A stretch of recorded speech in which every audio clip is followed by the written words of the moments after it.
Hello लोगोफोर, welcome to my YouTube channel. My name is Dhoni Ram Narzary.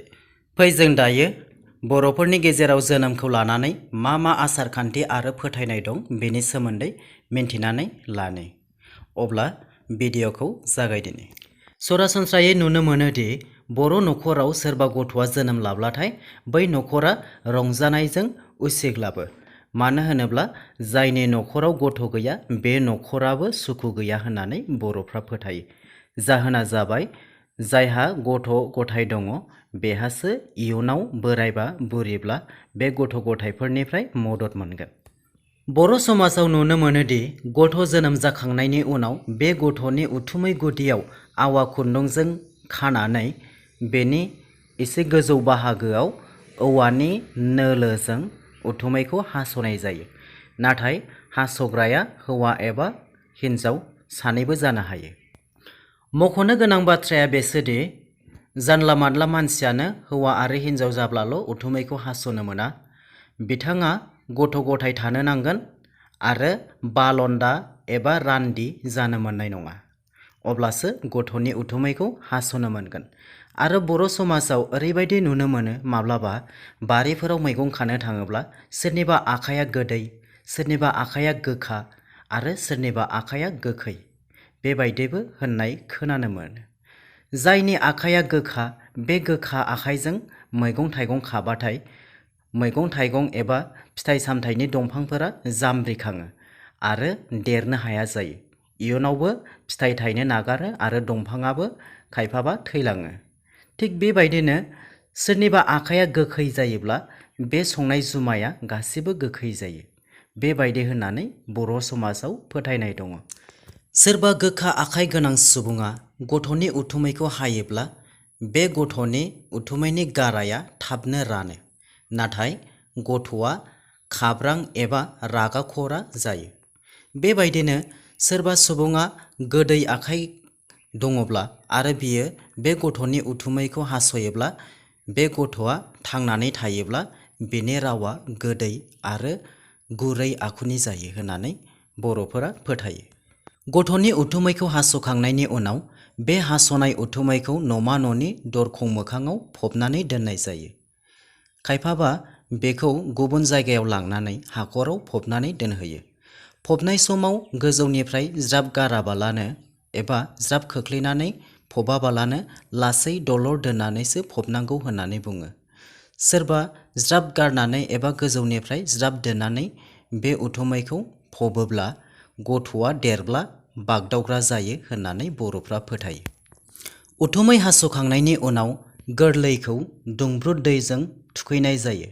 बेनि उनाव संग्राय सायाव गोरान जि बनानै फुथुनाय जायो। बेनि उनाव दोंगु दुब्रि हाग्रा, बिलाइ गोनां थुलुसि, सनानि आस्थाम गैयाब्ला दुब्रि हाग्राखौनो आस्थाम बायदि बानायनानै बेफोर गासैखौबो खुन्दुं आवाजों मेरायनानै आबुं दै गोनां दैहुनिफ्राय एबा दैमा दैसा आरो बिलोनिफ्राय लथासे दै लानानै दुब्रि एबा थुलुसिजों गथ'खौ सारस्रिनानै बुंनाय जायोमोन, "ओइ गथ', नोंबा गोदो मामोन?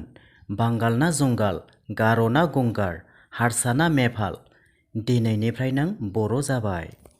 गोरलै गथ'नि गाहाम हास्थायनानै बाथौ नखरा नखर मोदायनो दाउसा मासे हाथारनानै बावनाय जायो।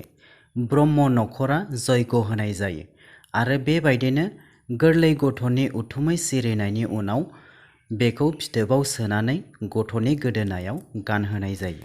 गथ'आ थांनानै थायोब्ला जोनोम जानाय समाव नुजाफैनाय हिन्जाव मानसिफोरनो बोसोरसेनि उनाव ओंखाम जौ बेदर जाहोनानै मदद मोननाय दाहारनिफ्राय उदां खालामनानै लानाय जायो।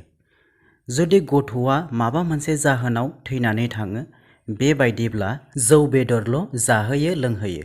बेबायदि खालामाब्ला पापनिफ्राय उदां मोना एबा उदां जाया होननानै बर'फ्रा फोथायो। बर' समाजाव गथ'आ देरोब्ला बेनो ओंखाम दौजेननायनि जेबो नियम खान्थि गैया। नाथाय गथ'आ 5 बोसोर जायोब्ला आरो गथ'आ हौवासाब्ला बिमायनि मददजों एबा हेफाजाबजों गथ'नि खानायखौ हनानै गथ'नि गोलाव जिउ हास्थायनाय जायो। बेखौ आर्यफोरा सुराकरन होननानै बुङो। बेयो आर्य समाजनि बर' समाजाव गोहोम गोग्लैफैनाय। बेल' नङा, आथिखालनि बर' नखरफोरावबो बिमा बिफाया गथ' देरनायनि उनाव ओंखाम दौजेननाय बे नियम खान्थिखौ फालिनायखौ नुनो मोनो। बे जाबाय आर्य समाजनिफ्राय बर' समाजाव गोहोम गोग्लैफैनाय।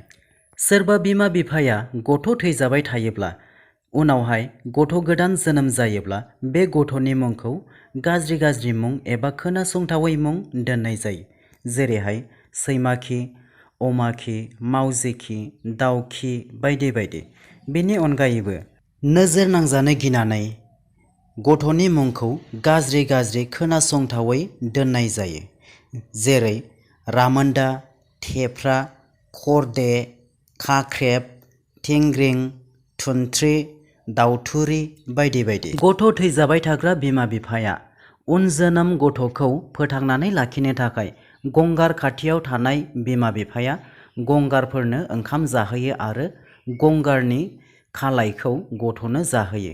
बेबायदि खालामसेयावबो जुदि गथ'आ थांनानै थायाब्ला बेनि उनाव जोनोम जानाय गथ'आ हौवाब्ला बिमाजों आरो हिनजावब्ला बिफाजों हाबा होनाय जायो। बेबायदिनो ब्रह्म नखरनि मानसिब्ला जयग' होनाय जायो आरो बाथौआरि नखरब्ला हाथासुनि खुरनानै हाबा होनाय जायो। बेबायदिनो हाबानि थाखाय रायजो राजाफोरनो जौ ओंखाम जाहोनाय जायो आरो रायजोफोराबो जाखां लोंखां जुलि गोदाननि जिउ गोलाव हास्थायनानै बोर होनानै गावबागाव न'आव थाङो।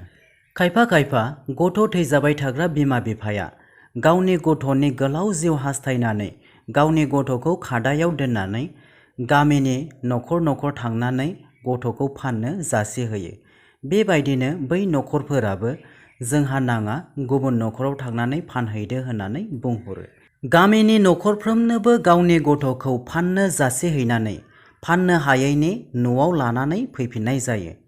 बेनि उनाव गावनि गथ'खौ फाननो नागिरनाय आयेन बेरेखा दायनि थाखाय उद्रायनानै लावखारफोरनो जाग्रा मुवा दान हरनाय जायो आरो गथ' फाननो नागिरनाय हाबाखौ एसेयावनो फोजोबो। बेबायदिनो खायसे गथ' थैजाबाय थाग्रा बिमा बिफाया गावनि गथ'खौ सोरबा बांगालनो फाननानै आरो बे बांगालनिफ्रायनो उल्था बायनानै लाफिननायखौ नुनो मोनो। आथिखालाव जोंनि बर' समाजाव बेफोरबायदिखौ नुनो मोनलिया। मानो होनोब्ला जोंनि बर'फोराबो आथिखालाव गोबां जौगाबोबाय। बेबायदिनो आथिखालाव गामि खना खना जेरावबो डाक्टार बायदिसिना फार्मासि नुनो मोनसै। बेखायनो बेफोर डाक्टार फार्मासिफोरनो गावनि गथ'खौ दिन्थिनानै आथिखालाव सावस्रि बिगियानजों गोरोबनानै गाव गावनि गथ'खौ खांनाय बानायखौ जोंनि बर' समाजाव नुनो मोनबाय। आंनि भिडिअ'आबो एसेनोसै।